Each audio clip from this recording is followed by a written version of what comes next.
সমাগত লোকসভা নিৰ্বাচনৰ পূৰ্বে সমষ্টি চলিছে নিৰ্বাচনী প্ৰচাৰ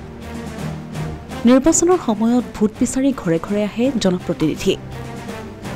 ৰাজ্যৰ সমস্যা সমাধান কৰাৰ নামত প্ৰদান কৰা প্ৰতিশ্ৰুতি আশ্বাস বিশ্বাস যেন এতিয়া কেৱল সপোন হৈ থাকিল লামডিঙৰ একাংশ গ্ৰামাঞ্চলৰ ৰাইজৰ পূব লামডিং পঞ্চায়তৰ অন্তৰ্গত মুৰাবস্তিৰ ২ নং তেৰেলাংচু অঞ্চলটোৰ ৰাইজে বিভিন্ন সমস্যাৰ সন্মুখীন হ'বলগীয়া হৈছে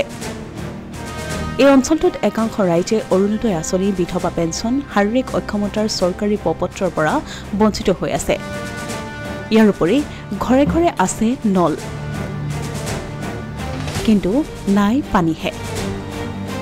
জলজীৱন মিছন আঁচনিৰ অধীনত ঘৰে ঘৰে পানীৰ যি শ্লোগান আছিল সেয়া বাস্তৱত সফল হৈ উঠা নাই অঞ্চলটোত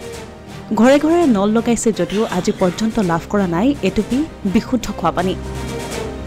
চৰকাৰী এটা কোৱা লাভ নকৰা এই লোকসকলে পানীৰ সমস্যাত ভুগি আহিছে ইয়াৰ উপৰি বিগত ৩-৪ বছৰ পূৰ্বে এটা কেঁচা পথৰ নৱনিৰ্মাণ কৰাৰ উদ্দেশ্যে আধাৰশিলা স্থাপন কৰিছিল যদিও এতিয়া ধোঁৱাচাঙত উঠিল সেই আঁচনি বিগত ৩-৪ বছৰে নিৰ্মাণ নকৰা এই পথটোৰে যাতায়াত কৰাত বহু সমস্যাৰ সন্মুখীন হৈ আহিছে ৰাইজ একেখন গাঁৱতেই ৫০ বছৰ ধৰি বাস কৰি অহা বৃদ্ধসকলৰো যাতনা ভুগিব লগা হৈছে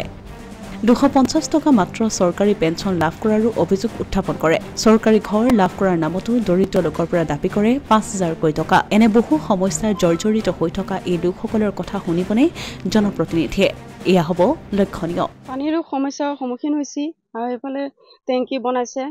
পাইপৰ সুবিধা দিছে পাইপো তাকো কিছুমান টিউবকল দিছে মানুহৰ সবৰ ঘৰে ঘৰে দিয়া নাই পানী আহিব বুলি কৈছে আহিব কিন্তু এতিয়ালৈকে পানী কোনো সুবিধা নাই আজি ৩-৪ বছৰ হৈ গৈছে আৰু এটা অনুদানৰ ঘৰৰ কোনো সুবিধা হোৱা নাই কিছুমানে পাইছে কিছুমানে পোৱা নাই আৰু শৌচালয়ৰ কোনো সুবিধা হোৱা নাই কিছুমানে কেইঘৰ পাইছে কেইঘৰমান পোৱা নাই এনেকে কষ্ট কৰিয়ে চলি কৰি আছে বৰষুণ বতৰ হ'লে স্কুল ল'ৰা ছোৱালী যোৱা বহুত কষ্ট হৈ যায় গাড়ী মটৰ চব এই ৰাস্তাতে লগ কৰি থব লাগে ঘৰলৈ লৈ যাব নোৱাৰে বোকা ৰাস্তাৰ কাৰণে এই ইয়াতে থৈ দিয়ে আকৌ ৰাতিপুৱা দোকানদাৰী ক'বলৈ বা কিবা হাজিৰা কৰিবলৈ যাবলৈ হ'লে ৰাস্তাৰ পৰা গাড়ী মটৰ লৈ যাব লাগে ইয়াত গাড়ী মটৰ থওঁতো গাড়ী মটৰ চুৰ হৈছে এতিয়া টেপ লগাইছে কিন্তু এতিয়ালৈকে কোনো পানী অহা নাই টেপ লগাইছে কেইঘৰমান লগাইছে চবৰ লগোৱা নাই এতিয়াও